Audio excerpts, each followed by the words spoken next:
François Bayrou hausse le ton sur l'Algérie, mais promet qu'il ne s'agit pas d'une escalade. Ce mercredi, le Premier ministre a mis la pression sur Alger au sujet des réadmissions de ses ressortissants en situation irrégulière en France. Une déclaration qui ravive les tensions entre les deux pays.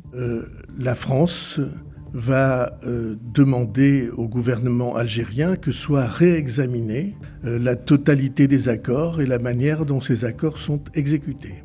En gros, Paris veut revoir l'accord franco-algérien de 1968 qui encadre l'immigration algérienne en France, affirmant qu'il n'est pas respecté. Cet accord, signé 6 ans après la guerre d'Algérie, facilite l'entrée, le séjour et l'emploi des Algériens en France, alors que le pays demandait des bras pour soutenir son économie. Contrairement aux autres étrangers, ils bénéficient ainsi d'un statut particulier qui leur permet d'obtenir plus rapidement un titre de séjour de 10 ans, sans passer par les démarches habituelles. Cette annonce de François Bayrou intervient dans un climat particulièrement tendu. Samedi dernier, un attentat meurtrier à Mulhouse a été attribué à un Algérien en situation irrégulière que son pays aurait refusé de reprendre à 14 reprises. Pour Paris, c'est l'exemple même du blocage des réadmissions. Je le dis sans volonté de faire de l'escalade.